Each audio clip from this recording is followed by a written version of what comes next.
ایک مرتبہ ایسا واقعہ پیش آیا کہ حضرت رسول اکرم صلی اللہ علیہ وآلہ وسلم نے رات کو سفر کرتے کرتے صبح صادق ہونے سے پہلے مکہ معظمہ کے قریب جنگل میں پورے قافلے کے ساتھ قیام فرمایا اور حضرت بلال رضی اللہ تعالی عنہ کو نماز فجر کے واسطے جگانے کے لیے مقرر فرما دیا۔ خدا کا کرنا ایسا ہوا کہ حضرت بلال رضی اللہ تعالی عنہ کے جگانے کے بھروسہ سب سو گئے اور حضرت بلال رضی اللہ تعالی عنہ کو ایسا نیند کا غلبہ ہوا کہ بلا اختیار بیٹے بیٹے ان کی بھی آنکھ لگ گئی۔ جب سورج نکل آیا تو سب جاگ اٹھے اور نماز فجر قضا ہو جانے کی وجہ سے گھبرائے۔ ان حضرت صلی اللہ علیہ وآلہ وسلم نے فرمایا کہ اپنی سواریوں پر سوار ہو کر یہاں سے چل پڑو اور اس جنگل کو چھوڑ دو، کیونکہ یہاں شیطان ہے جس کی شرارت سے ہماری نماز قضا ہوئی۔ چنانچہ سب سوار ہو کر چل دیے اور جب اس جنگل سے نکل کر آگے بڑھ گئے تو سید عالم صلی اللہ علیہ وآلہ وسلم نے حکم فرمایا کہ سواریوں سے اتر کر وضو کرو اور حضرت بلال رضی اللہ تعالی عنہ کو اذان دینے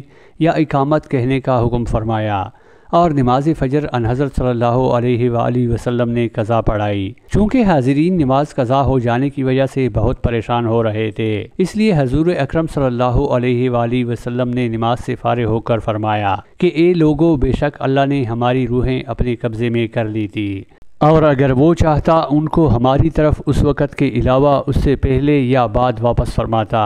بس جب تم میں سے کوئی شخص اس طرح سوتا رہ جائے کہ نماز کا وقت نکل جائے یا نماز کی طرف سے بھول ہو جائے اور پھر نماز جاتے رہنے کی وجہ سے ادا کرنے کی طرف گھبراہٹ والی توجہ ہو جائے جس کی مومن سے امید ہے، تو اس کو اس طرح پڑھ لے جیسا کہ اس کو اس کے وقت پر پڑھتا تھا۔ اس کے بعد ان حضرت صلی اللہ علیہ وآلہ وسلم نے حضرت ابوبکر صدیق رضی اللہ تعالی عنہ سے فرمایا کہ بے شک شیطان بلال کے پاس آ گیا، وہ کھڑے ہوئے نماز پڑھ رہے تھے، شیطان نے اپنی تدبیر سے ان کو لٹا دیا، پھر ان کو تپکتا رہا جیسے بچہ کو سلانے کے لیے تپکی دی جاتی ہے، یہاں تک کہ بلال رضی اللہ تعالی عنہ سو گئے۔ پھر حضور اقدس صلی اللہ علیہ وآلہ وسلم نے حضرت بلال رضی اللہ تعالی عنہ کو بلایا اور ان سے حقیقت حال معلوم کرنے کے سلسلے میں گفتگو ہوئی، تو انہوں نے وہی بات بتائی جو حضرت ابوبکر رضی اللہ تعالی عنہ سے حضور اقدس صلی اللہ علیہ وآلہ وسلم نے فرمائی تھی، یعنی شیطان کا سلانا اور تپکی دیتے رہنا۔ چونکہ حضرت بلال رضی اللہ تعالی عنہ کی بات سننے سے پہلے حضور اقدس صلی اللہ علیہ وآلہ وسلم نے حقیقت حال بطور معجزہ ظاہر فرما دی تھی،